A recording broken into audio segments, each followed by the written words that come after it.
Welcome to Masterclass of WHTT Women in Hospitality and Travel Tech. Today we are going to talk about prospection. I feel everybody's prospecting at the moment for work or maybe for a new job. So this is what we're going to cover. Please feel free to post questions. I will try to answer them as we go along or at the end. So let's go.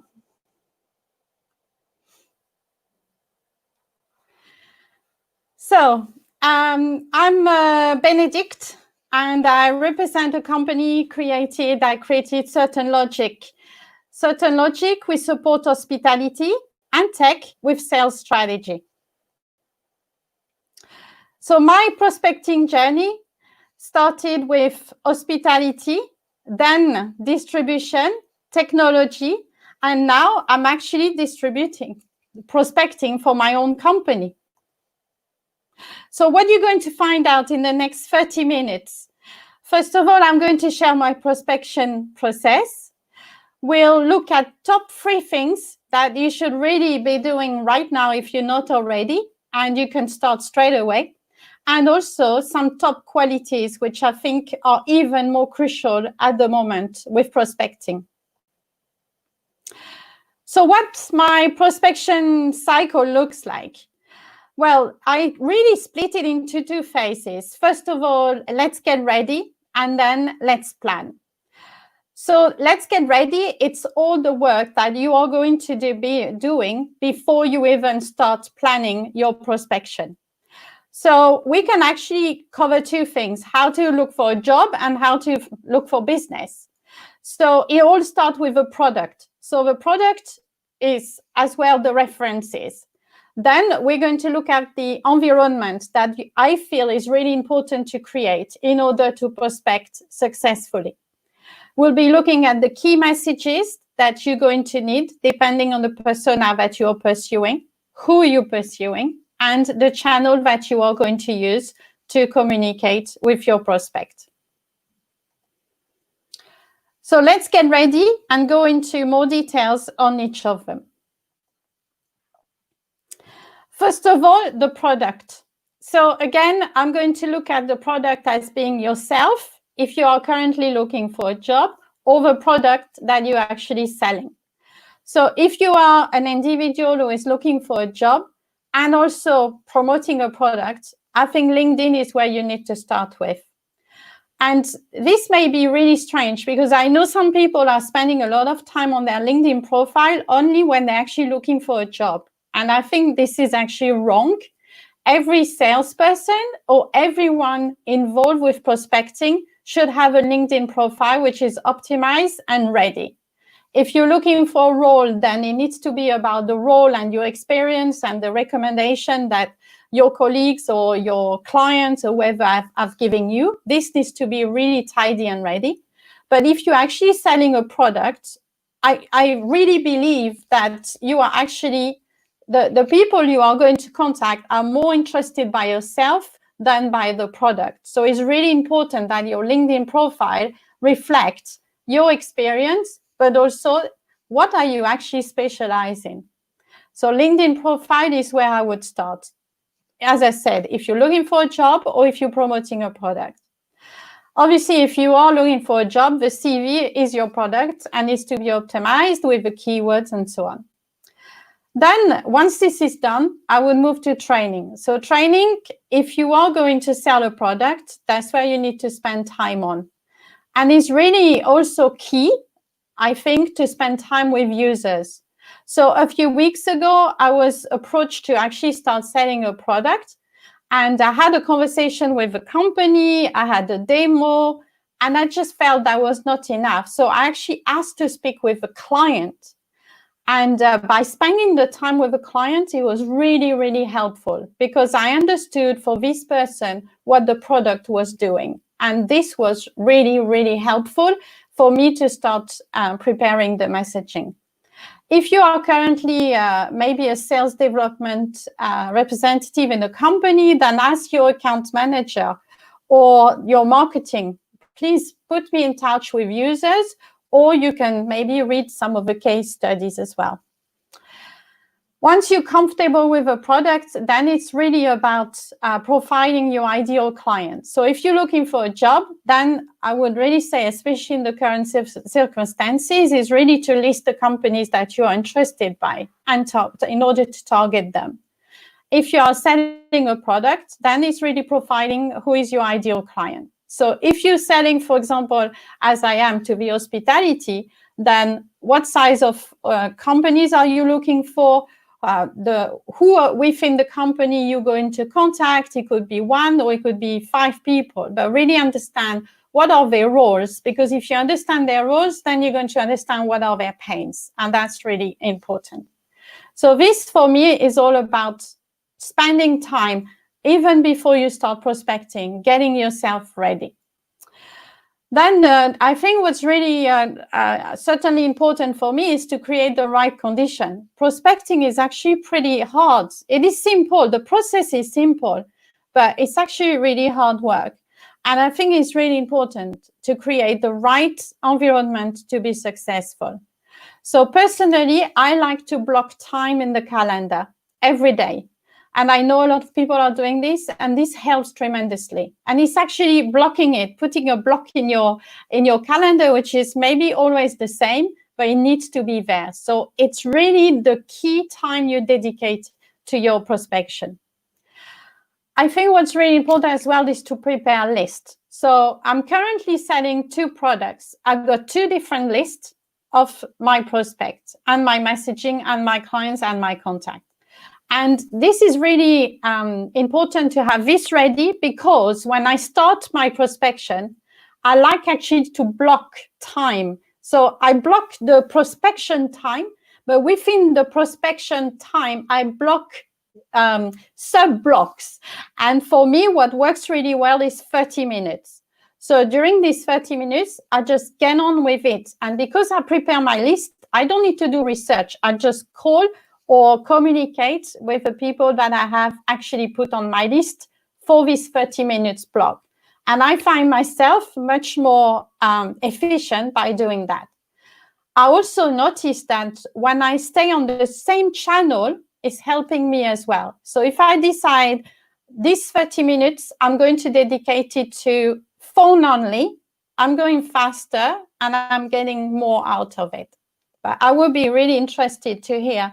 And please put your question and your comments if this 30 minutes works for you. It certainly works for me really well. Right condition is also showing up. I mean, at the moment, perseverance is really key. I will come back to the qualities that are really important at the moment. But yeah, it's all about discipline and making sure you just get on with it. That's why for me, personally, a lot of my prospecting take place in Europe. I'm based in London. So I start first thing in the morning, 8 o'clock for me. And it doesn't give me time to think or to go and check my emails or whatever. It's just, I just get on with it. The third aspect is key messaging. So again, let's remind ourselves that maybe some people are looking for a job, and this is the same process. So build your trust in the product. So I already really explained, when you're speaking to users of a product, this already helps to build up this trust, but also for yourself. So I think it's really important when some people have collected recommendation, for example, on their profile, on LinkedIn profile, actually take time to read them. If you are one person who actually receive a lot of them, but maybe in the last few years, I think it's really key to go back and actually to reflect on it. What are my strengths? What I've been doing in the past? And when you go in your LinkedIn profile, make sure that under each of your job, you actually put what you achieve there with numbers. It's very powerful. So it's the same with a product. For me personally, I've always been more successful when I really, really believe in the product. And it was almost my mission to introduce this product and to help my prospect with that. So I was here to support them. And this is why I was getting meetings and getting business this way, really. Oh, we just have one question. I'm just going to read it now. So Monish is commenting before prospecting. Yes, you should have a SWOT analysis of your product and competition. Absolutely. This is a really important. And I think, Monish, on this will help you as well to build your trust. Because if you are really confident about what your solution, how different your solution is to the competition, and you're very familiar with the competition, then it's going to build up your confidence and your trust in the product. And this will make you even more successful when you start talking about it. So yeah, absolutely, Monish. That's a really, really important. And finally, it's about the pains. So again, by speaking to customers or colleagues who maybe have been in the company for longer than me, I really understand what I'm here for, what actually my product is going to help to solve. And when I mentioned at the very beginning that you are putting your list of contacts together that you're going to contact, their pains may be different. I mean, if you're picking up the phone to a director of sales versus a director of operation, I would say within your big spreadsheet or whatever technology you're going to use, it's really worth actually focusing on the pain of each of the person that you're contacting. So this is for me really, really important. So this is really my phase where I created my best possible environment to start prospecting. I've done all the work. I'm ready. So now I'm going to plan. And for plan, I like to use a spreadsheet, but feel free to use anything you wish, obviously. And what I'm going to do on this spreadsheet is really planning. So if I'm looking for a job, for example, all the companies that I will be really excited and I know that I'm going to bring value to them because of my past experience or because I just love their solution, I get it. And I feel it's something that would really make the life of people who are going to buy it really much better. They will make them more successful. I will build up this list with the companies. I will add the individuals that I'm going to contact. So depending on their roles, I will add as well the messaging that I'm going to put on each of these individuals. So if I'm contacting, for example, if I'm looking for a job and I contact a VP of sales, or if I contact the hiring person, the message is going to be different. I will carry on doing, obviously, my research. I don't spend too much time on it, so probably I will be using maybe some tools to maybe some Google Alert to give me as much information as possible. So I should not spend too much time on research. And I'm going to calculate as well how many people do I need to contact every day and really achieve the targets that I have set. Once I've done that, I'm going to look at how I'm going to contact them. So personally, I use 3 channels, but you can probably use more depending on your circumstances. But LinkedIn, email, phone call, WhatsApp, other social media as well, when I'm going to contact them. And also, and that's something we discussed before with colleagues, is when to stop. So yes, you can, for example, if you've been in contact for a job with a company and you've been having already a meeting with them and then you don't hear much, I would say, yes, you can, of course, carry on prospecting with them and every week or whatever. But then at one point, you're going to start wasting your time. Yeah. So I think it's important to know where to stop and just walk away. It was not the right opportunity, or if you're selling a product, it was not the right company. And I have been in one situation before where actually, if I had spent more time on the research, I would have seen that the technology ecosystem of that company was probably not suitable for the product that I was selling. So again, in your research, and when you prepare your prospecting, it's worth thinking about this as well. We have a question from Rita regarding how to break the ice. Yes, I think we can come back to this when we look at the qualities of today because of the current circumstances. But yes, it will be really important. I think at the moment, one of the key quality that is really important at the moment is empathy, caring, because probably the people you're going to contact are going through a really, really tricky time. And I think it's really important that, yes, you show enthusiasm and positiveness about the future, but in the same time, you need to acknowledge what's going on. So I think this is important to show some empathy and understand their circumstances. But also sometimes I notice they have on social media, they've been doing something amazing, and I would use that in a very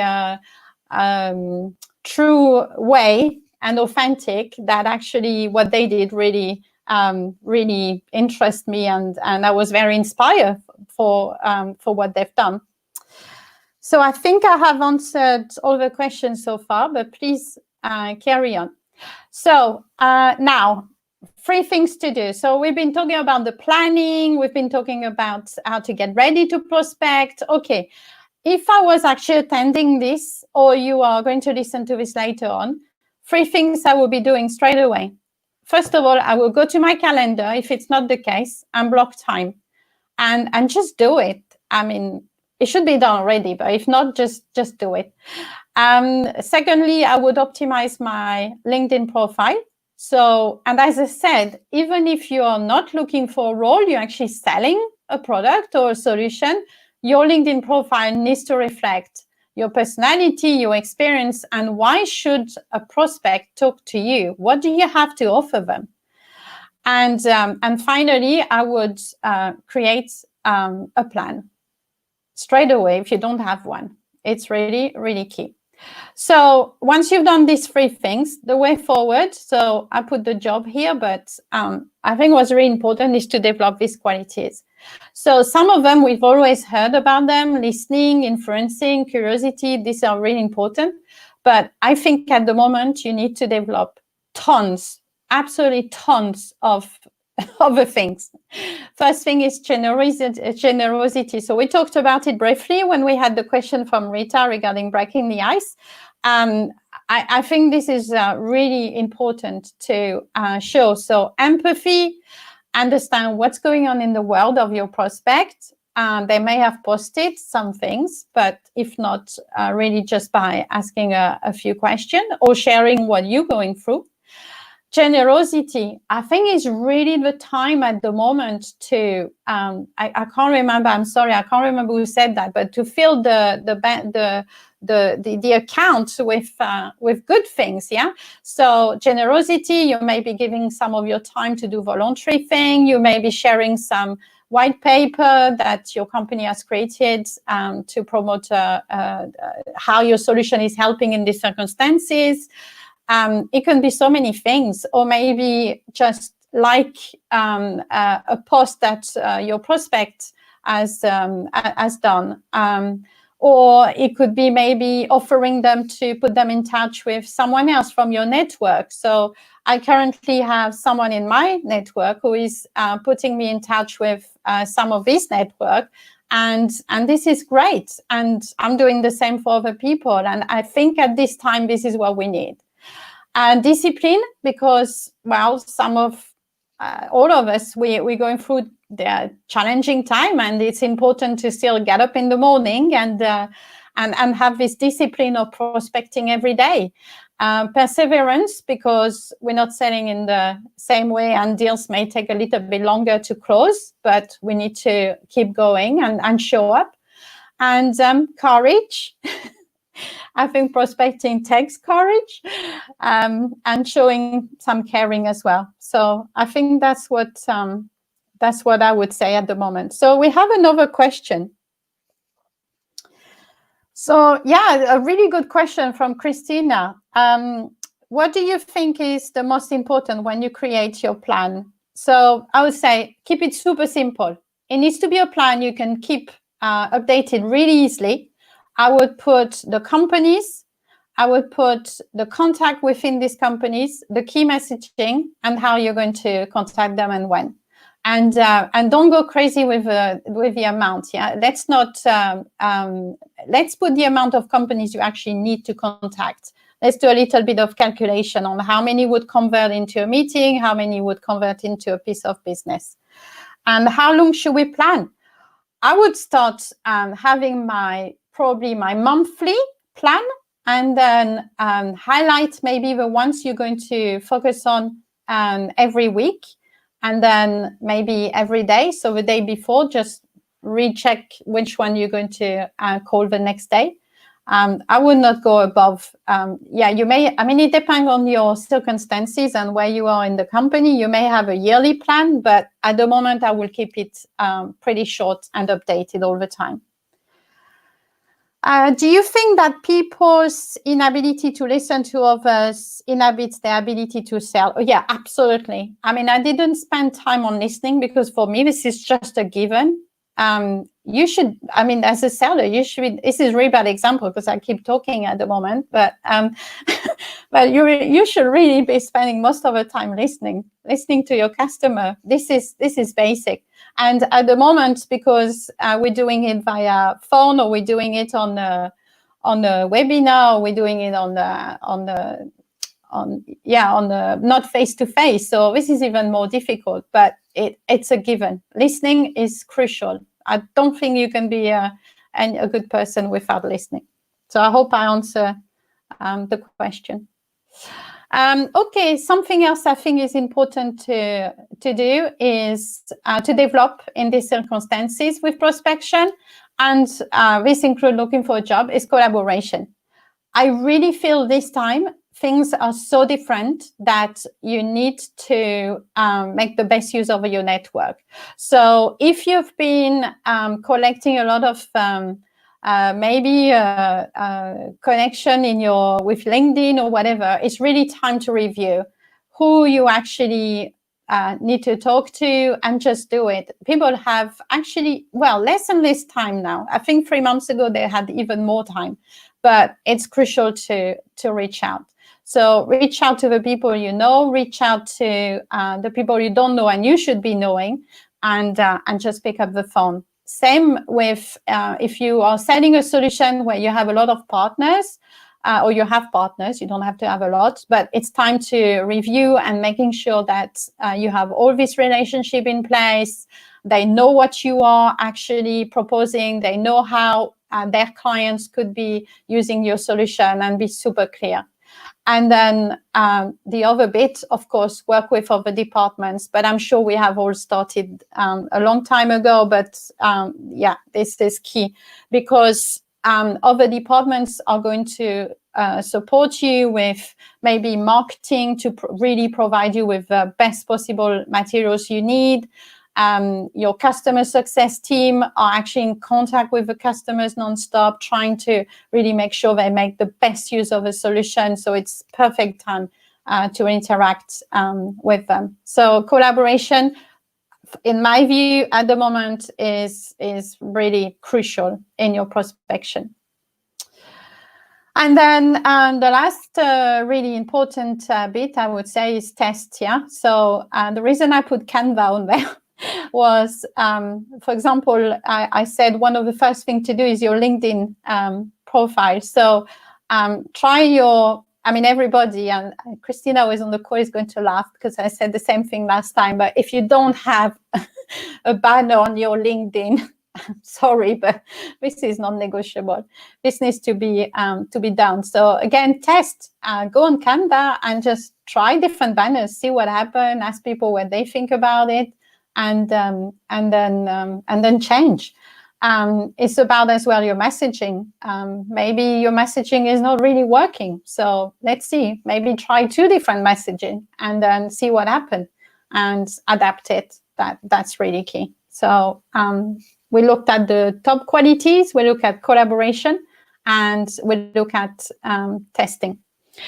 So to go further now, if you want to, I would say don't spend too much time on research and planning.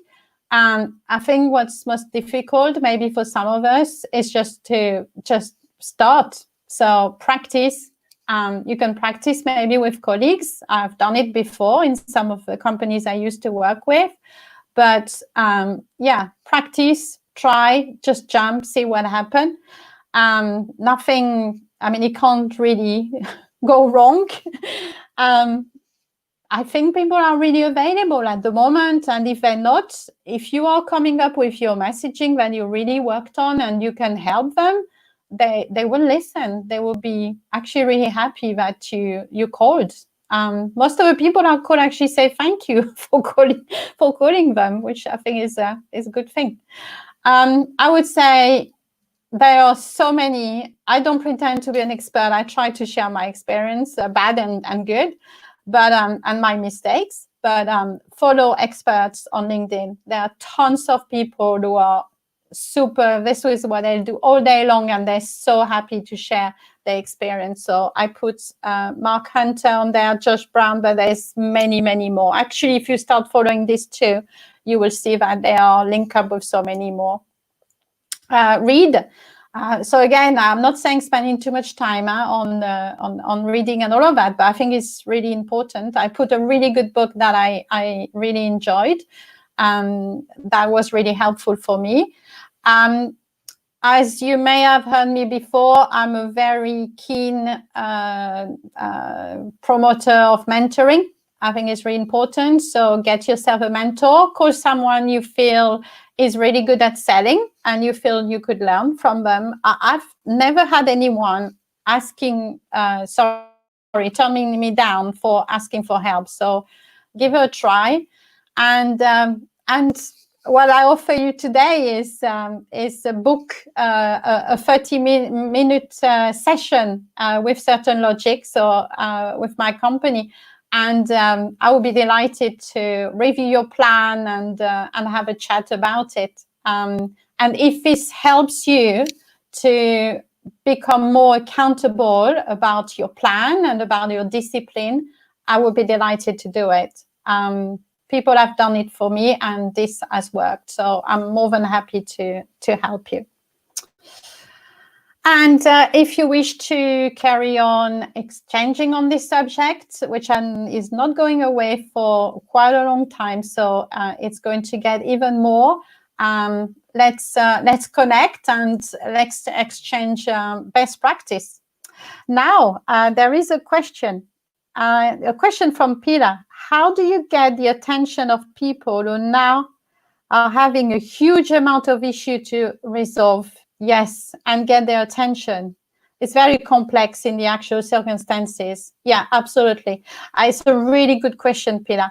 I think this is where you really need to spend your time on your research and making sure that you are going to, when you contact them, you are going to be really straight to the point, to their highest pain. So, for example, I'll give you an example. I'm currently representing a company that sell solutions for the hotels to provide the hygiene protocol. Well, at the moment, this is non-negotiable. The hotels, in order to reopen, are going to have hygiene protocol in place. So what I'm doing, which is really important, is I have prepared my messaging around this by showing it's really important that you have a really military process behind operation to deliver on this, because it's going to bring back your customers by building the trust. And this you will catch your attention. So I would say the attention of your prospects. So I would say go back to really preparing yourself to understand what are their highest pain. And at the moment, if you are, I don't know, Peter, who you're selling to, but if you're selling to a hotel, I would say anything around which is going to help them to increase productivity, lower their cost, get their customers back, are probably going to be interesting. Another thing I do as well is that I share maybe, there's a lot of webinars at the moment. I know people have been really overloaded with them, but if there is one you feel is going to address their concern, then I would share it with them, invite them, and maybe pick up the phone the next day to have a follow-up on that. So this could be another solution. But I think a really good question, Peter. And what's really key at the moment is to be relevant. Absolutely, be relevant. People don't have time, spare time, to speak with you if you're not going to make their life easier, because they're going through a really difficult time. And I want to finish on a note around looking for a job, because it was really important to me that I was addressing the both topic at the same time. And because I see looking for a job absolutely a prospective action.